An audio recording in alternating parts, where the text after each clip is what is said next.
Assalamualaikum warahmatullahi wabarakatuh. Kali ini kita akan membahas laporan akhir praktikum dengan judulnya kadar zat air, yang mana dibuat oleh kelompok kami, yaitu kelompok 9 yang beranggotakan Kautsar Julian Samukti, Caka Dimas Saputra, Alifa Ilham Muiza, Jeromi, Kristen Valentina Saputra, Tri Karnia Milenia. Nah, tahun pembuatan untuk laporan ini yaitu 2020. Lalu di lembar pengesahan terdapat judulnya yaitu analisis pada data air ke depan Rabu 22 April 2020. Lalu tempat percobaannya yaitu Laboratorium Teknik Kimia di Fakultas Teknik dan Program Studi Teknik Kimia. Nah, MK ini mempunyai dosen pengampu yaitu Ibu Desi Agustinasari. Lalu kita membahas yaitu abstrak. Di abstrak itu terdapat tujuan, variabel percobaan, lalu prosedur singkat, sama hasil dari percobaan itu. Nah, sesuai yang sudah saya bilang tadi, di abstrak itu mempunyai tujuan. Nah, percobaan ini mempunyai tujuan yaitu untuk mengetahui kadar zat air dalam suatu bahan pangan. Nah, menurut Minarno nih, kandungan air dalam makanan itu ikut menentukan acceptability dan daya tahan bahan itu. Oke? Terus variabelnya itu masa sampel awal rata-rata dalam gram yaitu 10,125, 5,055, 8, dan 2,28. Setelah sampel ditimbang, lalu dilakukan pemanasan sampai menemukan massa yang konstan. Setelah ditemukan massa yang konstan, didapatlah massa akhir. Nah, massa akhirnya ini didapat dalam gram ya, 1,275, 0,55, 0,62, sama 0,135. Nah, setelah kita menemukan massa akhir, kita memperhitungkan kadar airnya dengan cara massa sampel awal, yaitu massa sampel awal rata-rata dikurang massa sampel akhir, yaitu massa sampel akhir rata-rata dibagi massa awal dikali 100%. Nah, hasil dari perhitungannya itu didapat sebesar 87,41%, 89,12%, 81,66%, dan 94,77%. Abstrak ini mempunyai kata kunci yaitu air, kadar, dan massa. Lalu kita akan membahas daftar isi yang akan dijelaskan oleh Mbak Christine. Silakan Mbak Christine. Di sini saya Christine Valentina Sinabutar. Saya akan menjelaskan tentang daftar isi. Yang pertama yaitu bab 1 pendahuluan. Yang terbagi menjadi 2 yaitu latar belakang dan tujuan. Yang kedua yaitu bab 2 dasar teori dasar. Dibagi menjadi 2 yaitu kadar air dan penentuan kadar air. Selanjutnya bab ketiga prosedur percobaan. Dibagi menjadi 3. Alat dan bahan dan prosedur percobaan. Selanjutnya bab 4 hasil pengamatan dan pembahasan, di mana dibagi menjadi 2, yaitu hasil pengamatan dan pembahasan. Yang terakhir yaitu bab 5 penutup, daftar pustaka dan lampiran. Oke, selanjutnya bab 1 pendahuluan, yaitu 1.1 latar belakang. Kadar air merupakan bagian yang akan hilang jika dikondisikan dalam kondisi suhu tertentu. Kadar air pada sampel bahan makanan dapat mempengaruhi kualitas dan daya simpan dari sampel bahan makanan tersebut. Oleh karena itu, analisis kadar air dalam sampel sangat berpengaruh dalam proses pengolahan dan pendistribusian bahan makanan. Analisis kadar air dalam bahan makanan dapat dilakukan dalam beberapa metode, yaitu pengeringan atau termografimetri, metode destilasi atau thermofluorometri, metode kimiawi, dan metode fisik. Yang selanjutnya, 1.2, yaitu tujuan. Tujuan dari percobaan analisis kadar air ini yaitu untuk mengetahui kandungan air pada sampel bahan makanan. Yang selanjutnya, bab kedua akan dijelaskan oleh Julian.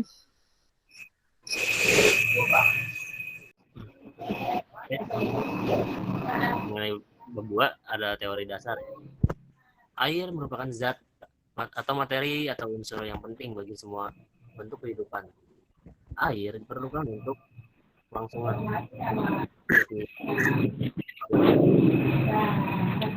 keperluan proses kimiawi. Air terdapat pada setiap bahan atau yang disebut dengan pengukuran kandungan dari suatu bahan dapat ditentukan. Pengukuran kandungan air dalam suatu bahan sangat diperlukan dalam berbagai bidang. Dikutip dari Buchanan dan 2004. 2.1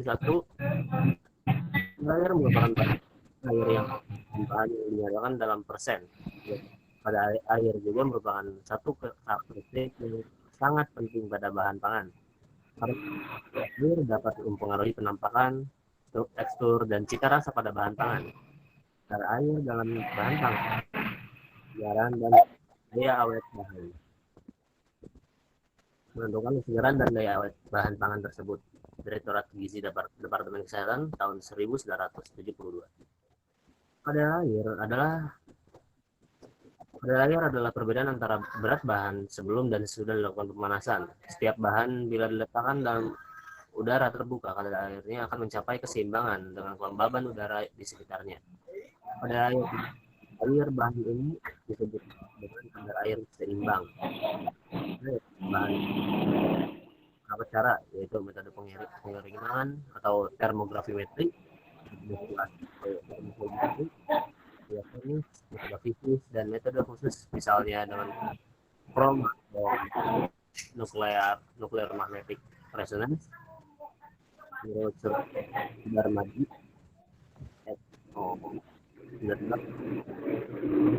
2.2 kadar air. Metode oven biasa yang digunakan merupakan salah satu metode pemanasan langsung dalam penetapan kadar air suatu bahan pangan. Dalam metode ini, bahan dipanaskan pada suhu tertentu sehingga semua air menguap dan ditunjukkan oleh berat konstan bahan setelah periode pemanasan tertentu. Kehilangan berat bahan yang terjadi menunjukkan jumlah air yang terkandung. Metode ini terutama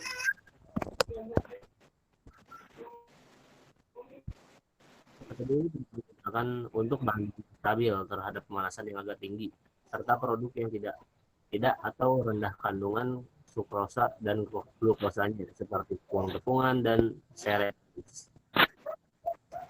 Secara teknik, metode oven langsung dibagi dua, yaitu metode oven temperatur rendah dan metode oven temperatur tinggi. Metode oven temperatur rendah menggunakan suhu 3 ditambah 2 derajat Celcius dengan periode pengeringan selama 17 kurang lebih 1 jam. Periode pengeringan dimulai pada saat oven menunjukkan temperatur yang diinginkan setelah pengeringan. Contoh, bahan beserta cawannya disimpan dalam desikator selama 30-45 menit untuk menyesuaikan suhu media yang digunakan dengan suhu lingkungan sekitarnya.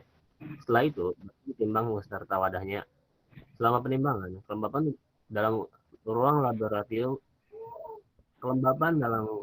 laboratorium kurang dari 70%. ASI 1970. Selanjutnya, metode oven temperatur tinggi. Cara kerja metode ini sama dengan metode temperatur rendah, hanya saja temperatur yang digunakan pada suhu 130-133 derajat Celcius. Dan waktu yang digunakan relatif lebih rendah. Winarmo FG 1993. Ya, ya mulai.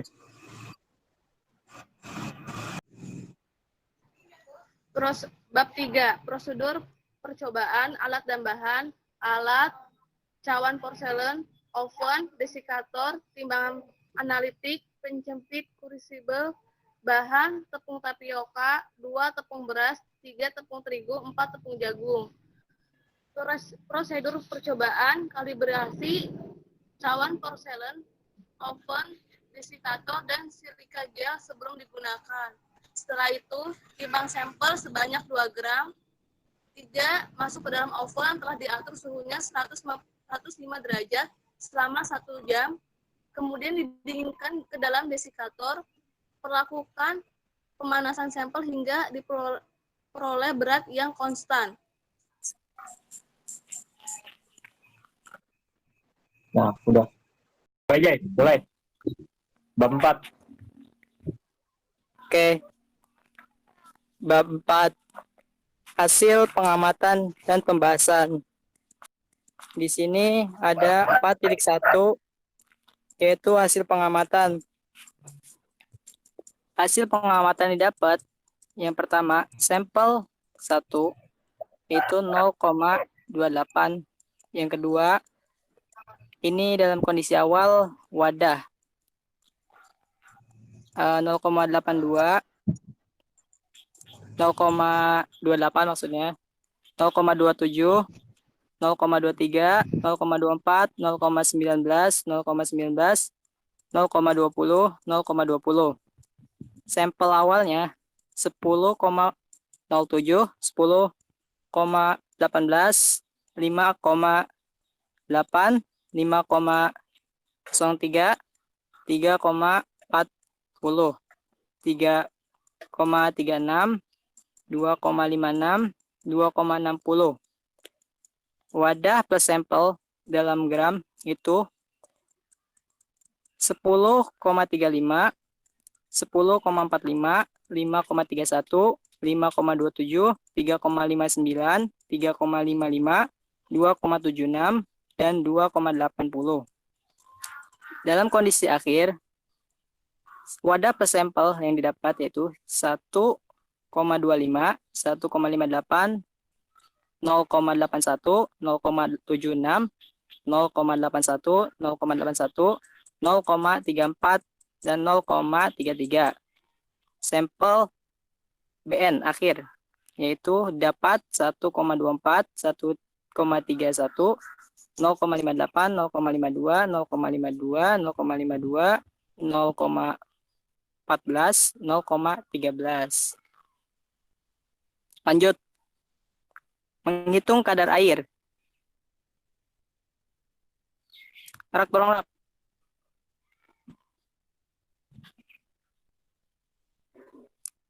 Oke. Menghitung kadar air.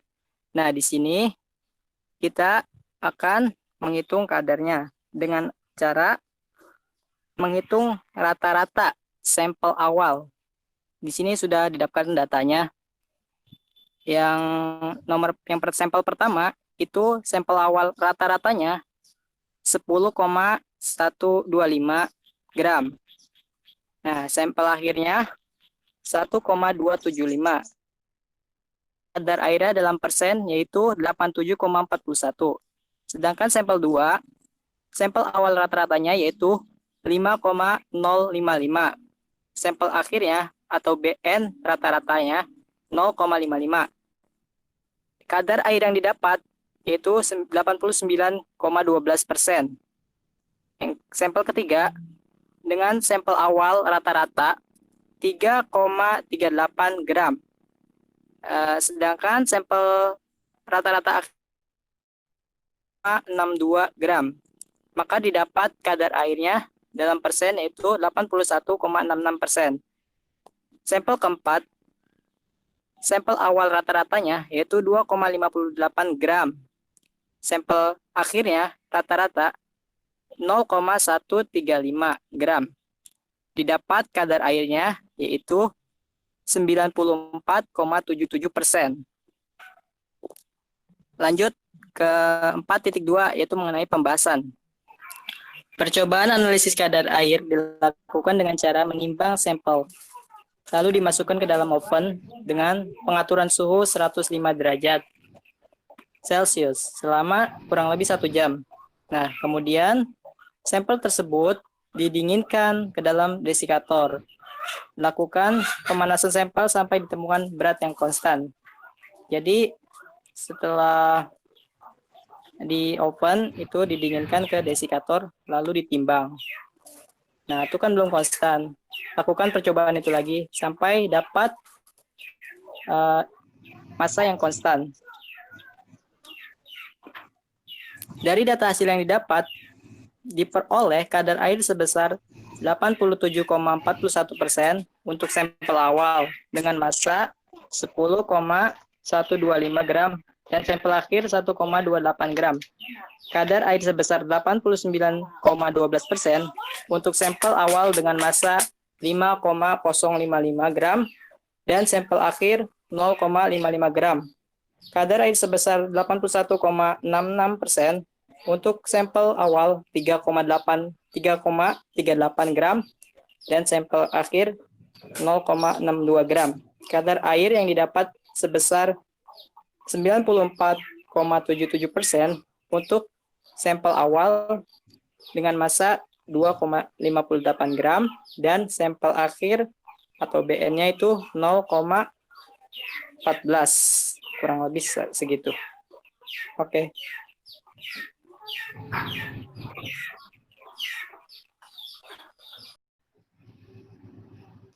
Bab 5 penutup, yaitu berisi kesimpulan, di mana kesimpulan tersebut yaitu sampel 1 dengan berat sampel awal atau A rata-rata sebesar 10,125 gram dan sampel akhir atau BN rata-rata sebesar 1,28 yang didapat dari kadar air sebesar 87,41%.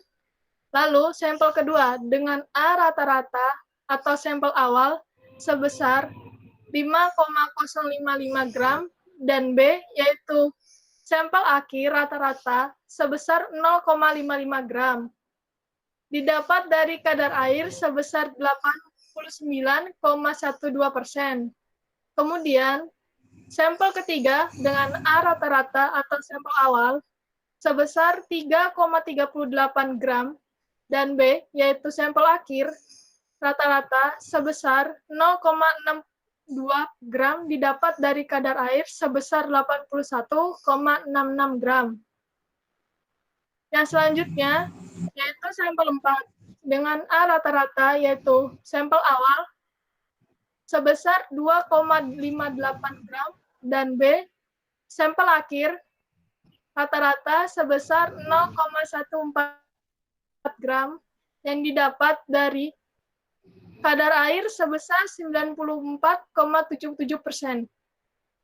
Perhitungan massa rata sampel awal, sampel 1 dan 2, massa sampel 1 10,07 gram, massa sampel 2 10,18 gram, massa rata-rata 10,7 gram ditambah 10,18 gram dibagi 2 sama dengan 10,125 gram. Sampel 3 dan 4, massa sampel 3 sama dengan 5,8 gram, massa sampel 4 5,3 gram. Massa rata-rata 5,8 gram ditambah 5,3 gram dibagi 2 sama dengan 5,055 gram. Sampel 5 dan 6, massa sampel 5 sama dengan 3,40 gram, massa sampel 6 sama dengan 3,36 gram. Massa rata-rata 3,40 ditambah 3,36 dibagi 2 sama dengan 3,38 gram. Sampel 7 dan 8. Kak, ke bawah, Kak. Udah. Bawah. Gak kelihatan. Saya udah kelihatan. Massa sampel 7 2,50 gram. Massa sampel 8 2,62 gram.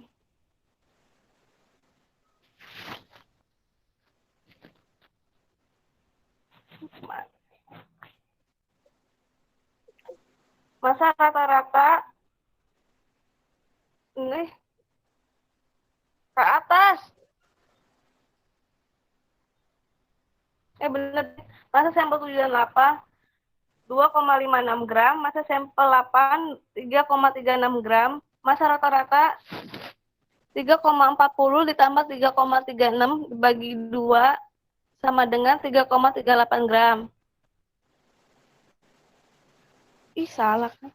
Masa sampel 7 dan 8, masa sampel 7 sama dengan 2,56 gram, masa 8 sama dengan 2,60 gram, dibagi 2 sama dengan 2,5 gram. Perhitungan masa rata sampel akhir, ke bawah Kak.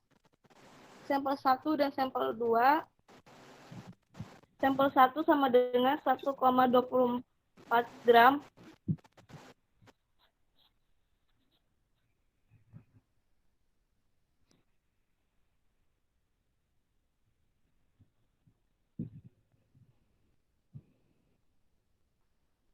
Sampel 2 sama dengan 1,31 gram. Rata-rata 1,24 ditambah 1,31 dibagi 2 sama dengan 1,28 gram. Sampel 3 dan 4, sampel 3 0,5 gram, sampel 4 0,52 gram.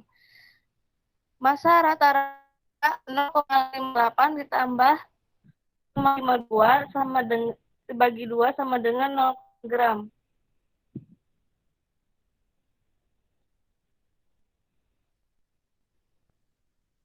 Sampel 5 dan 6, sampel 5 0,62 gram, sampel 6 0,62 gram.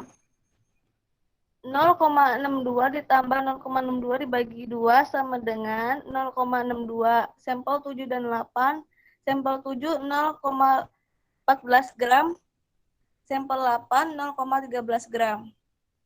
Masa rata-rata 0,14 ditambah 0,13 sama dengan 2. Sama dengan 135 gram. Perhitungan kadar air.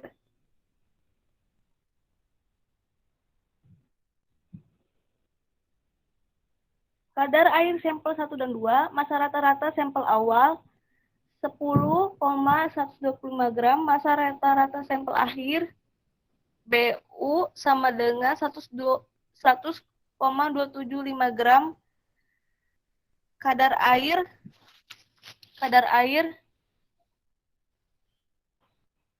kurang 1,75 dibagi 10,125 dikali 100% sama dengan 87,41%. Kadar air sampel 3 dan 4, masa rata-rata sampel awal sama dengan 0,5 gram, masa rata sampel akhir BN sama dengan 0,5 gram, kadar air sama dengan 5,055 dikurangi 0,5 dibagi 5,055 dikali 100% sama dengan 199,12%. Kadar air sampel 5 dan 6, di mana didapat masa rata-rata sampel awal 3,38 gram, masa awal sampel akhir atau BN sama dengan 0,62 gram. Kadar air A dan BN dikali BN dibagi A dikali 100% sama dengan 3,38 dikali 0,62 dibagi 3,38 dikali 100 sama dengan 81,66 gram. 7.3.4 kadar air sampel 7 dan 8, di mana masa rata-rata sampel awal atau A didapat 2,58 gram, masa rata-rata sampel akhir BN sama dengan 0,135 gram, didapat kadar air yaitu A dikali BN dibagi A dikali 100% sama dengan 2,58 dikali 0,135 dibagi 2,58 sama dikali 100%. Didapat 94,77%. Ya, sekian dari kelompok kami. Kurang lebihnya mohon maaf. Wassalamualaikum warahmatullahi wabarakatuh.